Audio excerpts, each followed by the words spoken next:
ಬೆಂಗಳೂರಿನ ವೈದ್ಯ ಕೃತಿಕಾ ರೆಡ್ಡಿ ಕೊಲೆ ಪ್ರಕರಣ ಸಂಬಂಧ ಈಗ ಮಹೇಂದ್ರನ ಒಂದೊಂದೇ ವಿಷಯಗಳು ಬಯಲಿಗೆ ಬರ್ತಾ ಇದೆ. ಪ್ರಿಯತಮೆಗೆ ಗಂಡ ಮಹೇಂದ್ರ ಕಳಿಸಿದಂತ ಮೆಸೇಜ್ ರಿವೀಲ್ ಆಗಿದೆ. ಎಫ್ಎಸ್ಎಲ್ ತನಿಖೆಯಲ್ಲಿ ಗಂಡನ ಕರಾಳ ಮುಖ ಸತ್ಯ ಬಯಲಿಗೆ ಬಂದಿದೆ. ತಾನು ಕೃತಿಕಾಳನ್ನ ಕೊಂದಿದ್ದೀನಿ, ಜೈಲಿಗೆ ಹೋಗ್ತೀನಿ, ನೀವು ಸಂತೋಷದಿಂದ ಇರ್ತೀರಿ ಅಂತ ಭಾವಿಸ್ತೀನಿ, ನಾನಿದನ್ನ ಇಲ್ಲಿಗೆ ಕೊನೆಗೊಳಿಸ್ತಾ ಇದ್ದೀನಿ, ನಿನ್ನ ಜೀವನವನ್ನ ನೀನು ಆನಂದಿಸು ಅಂತ ಹೇಳಿ ಆತ ಮೆಸೇಜ್ ಅನ್ನ ಕಳಿಸಿದ. ಕೃತಿಕಾಳನ್ನ ನಾನೇ ಕೊಂದಿದ್ದು, ಆದ್ರೆ ಪ್ರೂಫ್ ಇಲ್ಲ, ಎಲ್ಲವೂ ಸರಿಯಾದ ಬಳಿಕ ನಾನು ನಿನಗೆ ಕರೆ ಮಾಡ್ತೀನಿ, ನನ್ನ ಬಗ್ಗೆ ಪೊಲೀಸರು ಕೇಳಿದ್ರೆ ಸ್ನೇಹಿತ ಅಂತಷ್ಟೇ ಹೇಳು, ಕೊಲೆಗಾರ ಎಂದಿಗೂ ಸಂತೋಷ ಆಗಿರಲ್ಲ, ನಾನು ಇಲ್ಲಿ ಕೊಲೆಗಾರನಂತೆ ಜೀವನ ನಡೆಸ್ತೀನಿ ಅಂತ ಹೇಳಿ ಆತ ಮೆಸೇಜ್ ಅನ್ನ ಕಳಿಸಿದ್ದಾನೆ.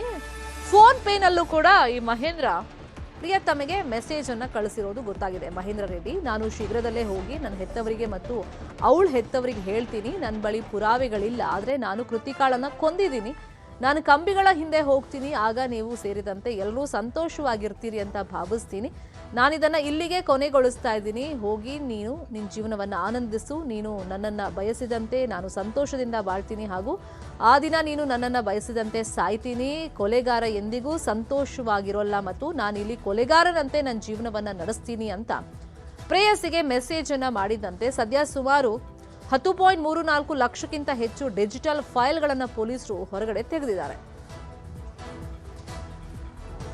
ಇದೇ ವಿಚಾರವಾಗಿ ಇನ್ನಷ್ಟು ಡೀಟೇಲ್ ಆಗಿ ಇನ್ಫಾರ್ಮೇಶನ್ ಕೊಡ್ತಾ ಹೋಗೋದಕ್ಕೆ ಫೋನ್ ಸಂಪರ್ಕದಲ್ಲಿ ಕನೆಕ್ಟ್ ಆಗಿದ್ದಾರೆ ನಮ್ಮ ರಿಪೋರ್ಟರ್ ಗಂಗಾಧರ್ ವಾಗಟ. ಈಗ ಮಹೇಂದ್ರ ರೆಡ್ಡಿಯ ಕಳ್ಳಾಟ ಎಫ್ಎಸ್ಎಲ್ ನಿಂದ ಬಯಲಿಗೆ ಬಂದಿದೆ. ಅಂದ್ರೆ ಈತನೇ ಇಷ್ಟಪಟ್ಟಿದ್ದ ಪ್ರಿಯತಮೆಯನ್ನ, ಯಾಕಂದ್ರೆ ಆತ ಕಳಿಸಿರುವಂತ ಮೆಸೇಜ್ಗಳನ್ನ ನೋಡ್ತಾ ಇದ್ರೆ ಆಕೆ ಅವಾಯ್ಡ್ ಮಾಡ್ದಂಗೆ ಕಾಣಿಸ್ತಾ ಇದೆ.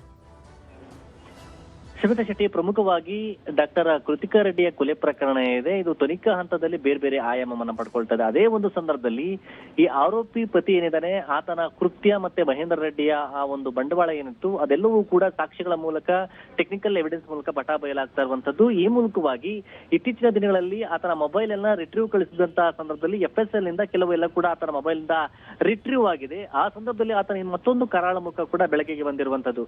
ಯಾಕಂದ್ರೆ ತನ್ನ ಸ್ನೇಹಿತೆಗೆ ಒಂದು ಮೆಸೇಜ್ ಗಳನ್ನ ಏನು ಕಳಿಸಿದ್ದ ಈತ ಅವೆಲ್ಲವೂ ಕೂಡ ರಿಟ್ರೀವ್ ಆಗಿದೆ. ಜೊತೆಯಲ್ಲಿ ಕೇವಲ ಟೆಕ್ಸ್ಟ್ ಮೆಸೇಜ್ ಅಲ್ಲದೆ, ವಾಟ್ಸ್ಆಪ್ ಅಲ್ಲದೆ, ಜೊತೆಗೆ ಆತ ಫೋನ್ ಪೇ ಮೂಲಕವಾಗಿ ಕೆಲವೊಂದಷ್ಟು ಮೆಸೇಜ್ ಗಳನ್ನ ಆಕೆಗೆ ಕಳಿಸಿದ್ದಾನೆ.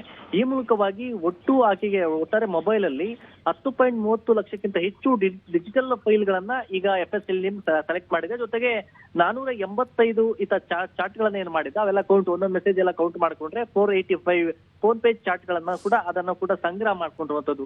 ಅದರಲ್ಲಿ ಕೆಲವೊಂದು ಮೆಸೇಜ್ ಗಳನ್ನ ನೋಡೋದ್ರ ಮೂಲಕವಾಗಿ ಇದೆಲ್ಲವೂ ಕೂಡ ತಪ್ಪೊಪ್ಪಿಕೊಳ್ಳುವಂತ ರೀತಿಯಲ್ಲಿ ಸಂದೇಶಗಳನ್ನ ಆತನ ಸ್ನೇಹಿತೆಗೆ ಆತ ಕಳಿಸಿರುವಂತದ್ದು ಮಹೇಂದ್ರ ರೆಡ್ಡಿ ಗೊತ್ತಾಗಿರುವಂತದ್ದು. ಜೊತೆಯಲ್ಲಿ ಸೆಷನ್ಸ್ ಕೋರ್ಟ್ಗೆ ಒಂದು ಬೇಲ್ ಹಾಕೊಂಡಿದೆ, ಅದು ಕೂಡ ರಿಜೆಕ್ಟ್ ಆಗಿದೆ. ಆ ಮೆಸೇಜ್ ಗಳನ್ನ ನೋಡೋದಾದ್ರೆ, ಅಂದ್ರೆ ಆಕೆಗೆ ಮೆಸೇಜ್ ಗಳನ್ನ ಆತ ಕಳಿಸಿರುವಂತದ್ದು ನೋಡೋದಾದ್ರೆ, ನಾನು ಶೀಘ್ರದಲ್ಲಿ ಹೋಗಿ ನನ್ನ ಹೆತ್ತವರಿಗೆ, ಅಂದ್ರೆ ಈ ಕೃತಿಕಾ ರೆಡ್ಡಿ ಕೊಲೆ ಆದಂತ ಬಳಿಕ ಒಂದಷ್ಟು ಮೆಸೇಜ್ ಗಳನ್ನ ಕಳಿಸಿದ್ದಾನೆ, ಅವೆಲ್ಲವೂ ಕೂಡ ನೀನು ಕೂಡಲೇ ಡಿಲೀಟ್ ಮಾಡ್ಬಿಡು, ಮತ್ತೆ ನಾನು ಮೆಸೇಜ್ ಮಾಡೋರ್ಗು ಮತ್ತೆ ನೀನು ರಿಪೀಟ್ ಮಾಡಬೇಡ ಅನ್ನೋ ರೀತಿಯಲ್ಲಿ ಮೆಸೇಜ್ ಗಳನ್ನ ಹೇಳಿದ್ದಾರೆ. ಜೊತೆಯಲ್ಲಿ ನಾವು ಅಂದ್ರೆ ಫ್ರೆಂಡ್ಸ್ ರೀತಿಯಲ್ಲಿ, ಅಂದ್ರೆ ಇತ್ತ ರಿಕ್ವೆಸ್ಟ್ ಮಾಡುವಂತ ರೀತಿಯಲ್ಲಿ ಆಕೆಗೆ ಕಳಿಸಿರುವಂತದ್ದು. ಈ ಒಂದು ಮೆಸೇಜ್ ಗಳನ್ನ ನೋಡೋದಾದ್ರೆ ಒನ್ ಸೈಡ್ ಲವ್ ಮಾಡುವಂತದ್ದು ಈ ಮೂಲಕವಾಗಿ ಗೊತ್ತಾಗಿದೆ. ಜೊತೆಯಲ್ಲಿ ಆತನ ಸ್ನೇಹಿತೆಯನ್ನ ಈ ಒಂದು ತನಿಖಾಧಿಕಾರಿಗಳು ವಿಟ್ನೆಸ್ ಆಗಿ ತೆಗೆದುಕೊಂಡಿರುವಂತದ್ದು. ಆಕೆಯಿಂದಲೂ ಕೂಡ ಸ್ಟೇಟ್ಮೆಂಟ್ ಅನ್ನ ಪಡ್ಕೊಂಡಿದ್ದಾರೆ. ಆದ್ರೆ ಈತ ಎಲ್ಲ ತುಂಬಾ, ಆದ್ರೆ ನಾನು ಕೊಲೆಗಾರನಾಗಿದ್ದೇನೆ, ನಾನು ಕೂಡ ಈಗ ಈ ಒಂದು ವಿಚಾರ ಏನಿದೆ ಅದನ್ನ ಅವರ ತಂದೆ ತಾಯಿ, ಯುವತಿಯ ನಾನು ಮದುವೆ ಆಗಿರುವಂತ ಪತ್ನಿಯ ತಂದೆ ತಾಯಿವರೆಗೂ ಕೂಡ ಕಳಿಸ್ತೇನೆ ಅನ್ನೋ ರೀತಿಯಲ್ಲಿ ಕೂಡ ಮೆಸೇಜ್ ಗಳನ್ನ ಮಾಡುವಂತದ್ದು. ಆ ಟೆಕ್ಸ್ಟ್ ಮೆಸೇಜ್ ಎಲ್ಲವೂ ಕೂಡ ಈಗ ರಿಟ್ರೀವ್ ಆಗಿ ತೆಗೆದುಕೊಂಡು ಟೆಕ್ನಿಕಲ್ ಎವಿಡೆನ್ಸ್ ಆಗಿ ಅದನ್ನ ಪರಿಗಣಿಸಿಕೊಂಡಿರುವಂತದ್ದು. ಶ್ವೇತಾ ಶೆಟ್ಟಿ, ಗಂಗಾಧರ್, ಈತನ ಕಳ್ಳಾಟ ಈಗ ಬಯಲಿಗೆ ಬಂತು, ಬಟ್ ಕೊಲೆಗೆ ಅಸಲಿ ಕಾರಣ ಈ ಪ್ರಿಯತಮೆಗೋಸ್ಕರನೇ ಹೆಂಡತಿಯನ್ನ ಕೊಲೆ ಮಾಡದ್ನ?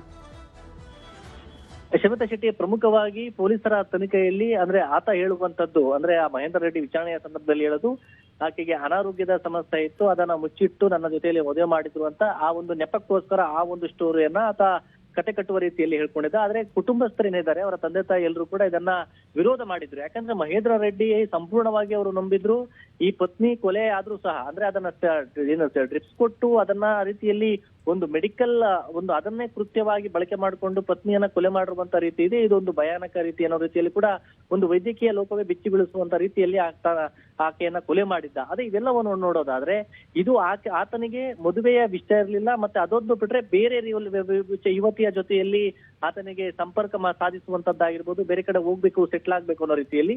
ಹೀಗಾಗಿ ಪತ್ನಿ ಅಡ್ಡಲಾಗಿದ್ಲು ಅನ್ನೋ ಕಾರಣಕ್ಕೋಸ್ಕರ ಈ ರೀತಿ ಒಳ್ಳೆಯವನಾಗಿದ್ದುಕೊಂಡು ಯುವತಿಯನ್ನ ಕೊಲೆ ಮಾಡಿರುವಂತದ್ದು ಈ ಮೂಲಕವಾಗಿ ಸ್ಪಷ್ಟವಾಗಿರುವಂತದ್ದು. ಮತ್ತೆ ಇನ್ವೆಸ್ಟಿಗೇಷನ್ ಅಲ್ಲಿ ಆತನ ಕೃತ್ಯ ಏನಿದೆ ಅವೆಲ್ಲವೂ ಕೂಡ ಒಂದೊಂದೇ ಬಯಲಾಗ್ತಾ ಇರುವಂತದ್ದು. ಶರ್ಮಿತಾ ಶೆಟ್ಟಿ, ಫಾಲೋ ಅಪ್ ಮಾಡೋಣ ಸುದ್ದಿನ. ಥ್ಯಾಂಕ್ ಯು ಗಂಗಾಧರ್ ವಾಗಟ ಈ ಕ್ಷಣದ ಮಾಹಿತಿಯನ್ನು ಕೊಟ್ಟಿದ್ದಕ್ಕೆ.